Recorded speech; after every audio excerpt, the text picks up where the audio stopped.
Look at that. I'm actually cleaning the gun. How cool is that? It does the whole animation. That's awesome. How's it going, folks? Like here. So I'm gonna show you a couple details I thought are cool about Red Dead Redemption 2. Just a little quick video. And the first one obviously is the gun. So I'm just messing around with the gun. It's got different stats. It's got a condition that you got to keep up, or else if your condition goes down, your stats start to go down. And in order to raise your condition, you got to clean your gun, and you use a gun oil to do that. So if you don't have gun oil, you got to go get some, loot it, or buy some. But it's really cool. The entire gun in general is cool. The next I'm gonna talk about is just the crafting system, and this can have a whole guide on its own. So I'm just gonna talk about cooking, general stuff, like how when you cook, you can see it cooking in real time. That's pretty cool. And he sits there and he eats it, he munches on it, and these are just small details that makes the game feel immersive, the role-playing side of it. And I really enjoy that because Grand Theft Auto didn't really have that kind of feel for me. It felt kind of empty and just, I didn't take it that serious. But this game, everything feels real, When I'm just sitting here cooking, it feels like I'm relaxing by the campfire. It feels like I'm actually camping, If I go somewhere far, it feels like I'm on a journey, Just Grand Theft Auto doesn't feel like that. But this isn't a compare and contrast. So the next thing I'm gonna talk about is how you can just walk into the store and just search stuff. Well, just go shopping basically. Did he really just cut me off?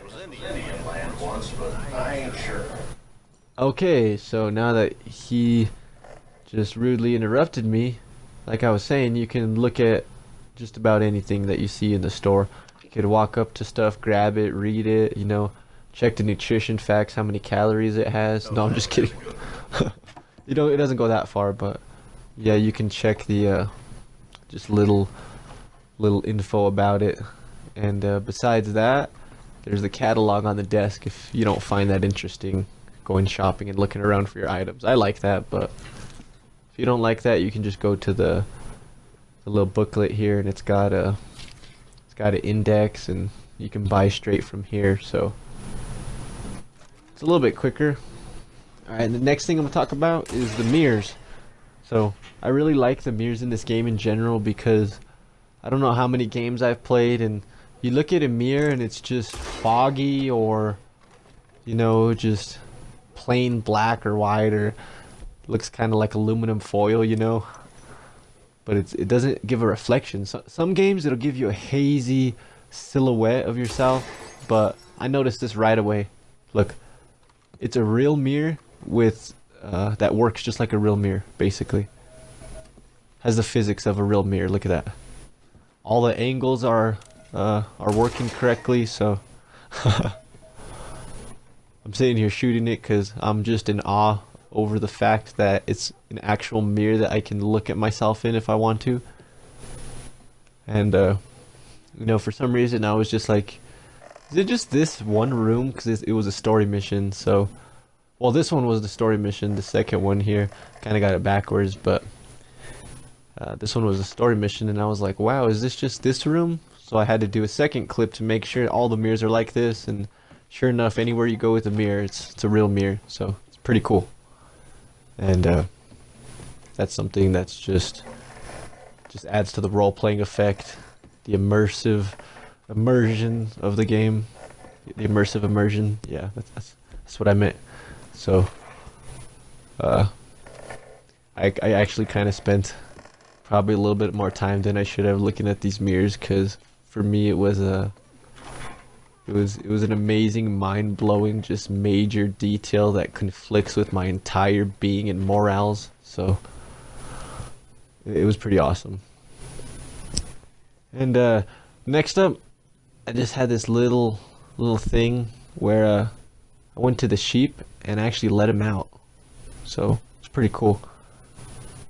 Sorry the audio gets kinda iffy right here. I don't know what happened, but yeah, the sheep, just you can let them out. They know to escape. They're like, oh, he opened the gate. And the next thing I'm gonna talk about is the stables. So, well, not the stables, but your horse in general. And when you go to the stables, you can stable your horses here. You can have a couple horses, and I only have a few of them at this point. You know, you can have horses, and well, you can buy horses. You can buy provisions, food, saddles, just everything. Look, check it out, all the different things you can buy. And this is my Arabian white horse. I got a guide. I'll put it in the description.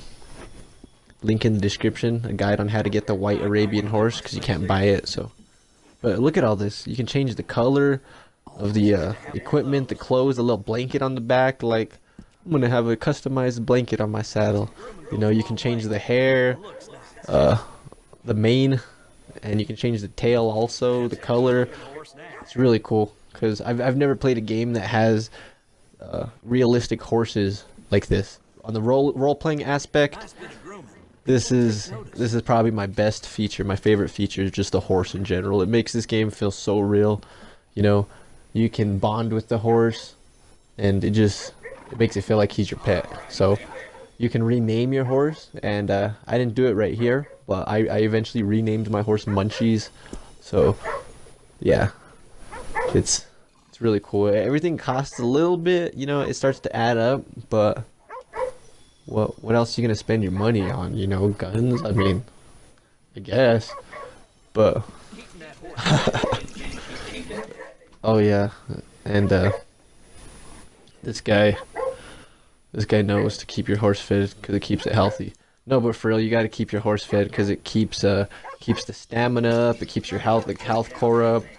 And your horse, you don't want your horse dying. You don't want to wreck one time and your horse just falls over, dies. You have to revive it. You don't have a horse revive, so you're gonna lose a horse over a stupid mistake just because this health core was low, the stamina was low, you didn't feed it. So make sure you got provisions and whatnot.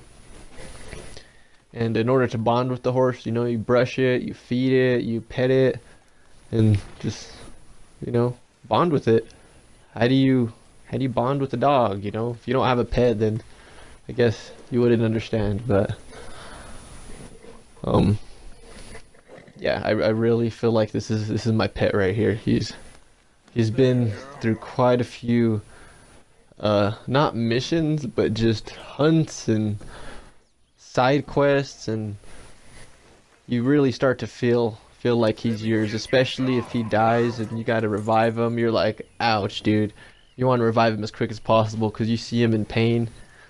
Oh, right here, you can take off the saddle and get more horses if you want. You can get a second horse, take off the saddle on your first horse, put it on the second horse, and that now becomes your main horse. So, sorry, I don't have a clip on that. And what I think is cool is if you're going to run off the cliff, if you're not going too fast, of course, your horse is going to stop. He won't let you. But right here, I was going too fast, and the horse didn't know it was coming, and I inevitably lost this horse. I didn't have autosave on, so it was sad. And the other thing I like about the horse is about the game, is how I fell off, and I got mud on my jacket. That's pretty cool. So it just has a whole open world feel. You know, adds more to the role-playing aspect. Like, I wasn't even expecting to just get attacked by a random wolf, but yeah, I get attacked by a random wolf. It scares my horse because this was early on when I first got the horse. Like, the horse is even muddy. So I wasn't bonded enough with my horse, and it scared him. So, yeah, guys, I'm gonna kill this wolf. But I just wanted to show you a couple of details and stuff that I thought was cool about this game. You know, nothing's in order, it's not numbered, but like and subscribe, guys. Alright, FocusedLag out.